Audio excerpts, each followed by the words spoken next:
ഇന്ന് നമ്മൾ ചർച്ച ചെയ്യാൻ പോകുന്നത് വയറിളക്ക രോഗങ്ങളെ പറ്റിയാണ്.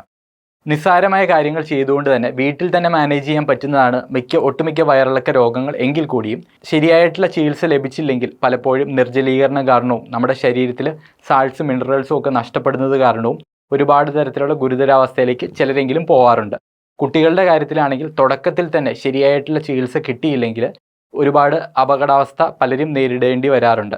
അതുകൊണ്ട് തന്നെ എല്ലാവരും ബേസിക്കായിട്ട് മനസ്സിലാക്കിയിരിക്കേണ്ട ഒരു കാര്യം തന്നെയാണ് വയറിളക്ക രോഗങ്ങളുടെ ട്രീറ്റ്മെൻറ്റ് നമുക്ക് വീട്ടിൽ തന്നെ ഫസ്റ്റ് എയ്ഡ് ആയിട്ട് എന്തൊക്കെ ചെയ്യാൻ സാധിക്കുമെന്നത്. നമസ്കാരം, ഞാൻ doctor Soni Raju. Welcome to doctor explained. നിങ്ങളുടെ ആരോഗ്യ സംബന്ധമായ സംശയങ്ങൾക്ക് എളുപ്പത്തിൽ മലയാളത്തിൽ വിശദീകരണം നൽകുന്നു. ഇന്നത്തെ വീഡിയോയിൽ നമ്മൾ ചർച്ച ചെയ്യാൻ പോകുന്നത് വയറിളക്ക രോഗങ്ങളെ പറ്റിയും അവയുടെ പ്രാഥമികമായിട്ടുള്ള ചികിത്സയെ പറ്റിയും എന്തൊക്കെ ലക്ഷണങ്ങൾ കാണുമ്പോഴാണ് തീർച്ചയായിട്ടും ഹോസ്പിറ്റലിൽ എത്തിച്ച് വിദഗ്ധമായിട്ടുള്ള ചികിത്സ ആവശ്യമുള്ളത് എന്നതിനെ പറ്റിയുമൊക്കെയാണ് ഇന്നത്തെ വീഡിയോയിൽ നമ്മൾ ചർച്ച ചെയ്യുന്നത്. വയറിളക്ക രോഗങ്ങളെ പറ്റിയും അവയുടെ ട്രീറ്റ്മെൻറ്റിൽ നമ്മൾ ശ്രദ്ധിക്കേണ്ട കാര്യങ്ങളെ പറ്റിയും അവയ്ക്ക് വീട്ടിൽ വെച്ച് ചെയ്യാൻ പറ്റുന്ന പ്രാഥമികമായ ചികിത്സയെ പറ്റിയും എന്തൊക്കെ ലക്ഷണങ്ങൾ കാണുമ്പോഴാണ് തീർച്ചയായിട്ടും ഹോസ്പിറ്റലിൽ കൊണ്ടുപോയി വിദഗ്ധമായ ചികിത്സയ്ക്ക് വിധേയരാവേണ്ടത് എന്നതിനെ പറ്റിയുമൊക്കെയാണ്. നമ്മുടെ നാട്ടിൽ കാണപ്പെടുന്ന ഒട്ടുമിക്ക വയറിളക്ക രോഗങ്ങളുടെയും പ്രധാനപ്പെട്ട കാരണം നമ്മുടെ മോശം ഫുഡ് ഹാബിറ്റ്സ് ആണ്.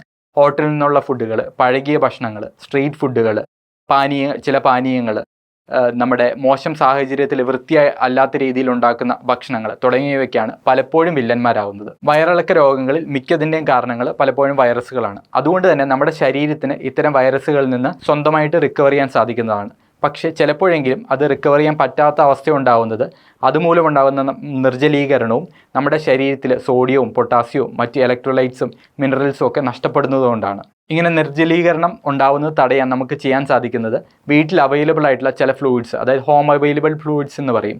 ഇത്തരം ഫ്ലൂയിഡ്സ് കഴിച്ച് നമുക്ക് ഇത് അവോയ്ഡ് ചെയ്യാൻ സാധിക്കും. ഉദാഹരണത്തിന് കഞ്ഞിവെള്ളത്തിൽ ഉപ്പിട്ട് കുടിക്കുക, ഇളനീര് കുടിക്കുക, നാരങ്ങ വെള്ളത്തിൽ അല്പം ഉപ്പും പഞ്ചസാരയും ചേർത്ത് കഴിക്കുക, തൈരിൽ ഉപ്പ് ചേർത്ത് കഴിക്കുക തുടങ്ങിയവയുള്ള ഫ്ലൂയിഡ്സ് നമുക്ക് കഴിക്കുന്നതിലൂടെ നിർജ്ജലീകരണം ഒരു പരിധിവരെയെങ്കിലും തടയാൻ സാധിക്കും. അതിനേക്കാൾ ഏറ്റവും ഉത്തമമായിട്ടുള്ളത് ORS, ഓറൽ റീഹൈഡ്രേഷൻ സൊല്യൂഷൻ എന്ന് പറയുന്ന നമ്മുടെ ശരീരത്തിൽ ഈ നിർജ്ജലീകരണം സംഭവിക്കുമ്പോൾ നഷ്ടപ്പെടാൻ സാധ്യതയുള്ള സോഡിയവും പൊട്ടാസ്യവും ഗ്ലൂക്കോസും ഒക്കെ ആവശ്യത്തിനുള്ള രീതിയിൽ അടങ്ങിയിട്ടിരിക്കുന്ന ഒരു മിശ്രണമാണ് ORS എന്ന് പറയുന്നത്.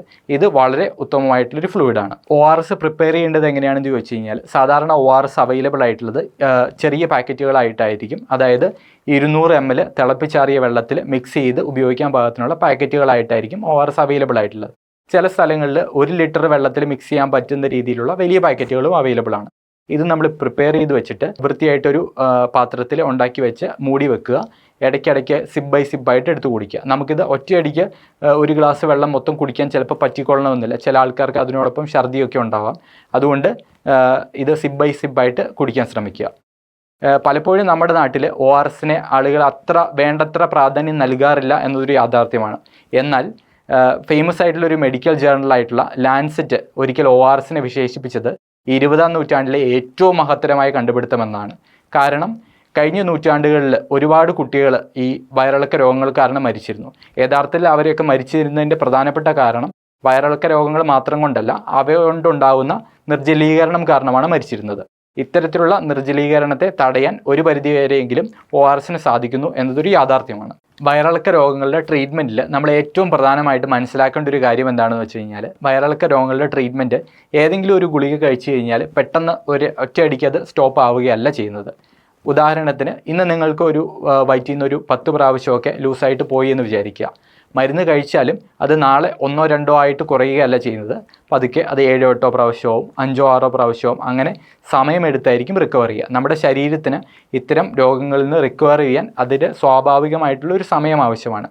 ആ ഒരു സമയത്ത് നമ്മൾ കൃത്യമായിട്ട് ചെയ്യേണ്ടത് ഞാൻ നേരത്തെ പറഞ്ഞിട്ടുള്ള രീതിയിലുള്ള ഹോം അവൈലബിൾ ഫ്ലൂയിഡ്സും അല്ലെങ്കിൽ ORS ഒക്കെ കഴിച്ച് നമ്മുടെ ബോഡിയിൽ സംഭവിക്കുന്ന നിർജ്ജലീകരണത്തെ തടയുകയാണ് ചെയ്യേണ്ടത്. അതോടൊപ്പം തന്നെ നിങ്ങൾ ഹോസ്പിറ്റലിൽ പോവുകയാണെങ്കിൽ ഡോക്ടർ നിങ്ങൾക്ക് ഇതോടൊപ്പം തന്നെ മറ്റ് സപ്പോർട്ടീവ് ട്രീറ്റ്മെൻറ്റും കൂടി പ്രിസ്ക്രൈബ് ചെയ്യും. ഈ കാര്യങ്ങളൊക്കെ ചെയ്ത് നമ്മൾ ബോഡിക്ക് റിക്കവർ ചെയ്യാൻ സമയം അനുവദിക്കുകയാണ് ചെയ്യേണ്ടത്. അതോടൊപ്പം തന്നെ ഈ ഭക്ഷണങ്ങളൊക്കെ കഴിച്ച് നമ്മുടെ ബോഡി റിക്കവർ ചെയ്യുന്നതിനനുസരിച്ച് നമുക്ക് മറ്റുള്ള ഭക്ഷണങ്ങളിലേക്ക് മാറാം.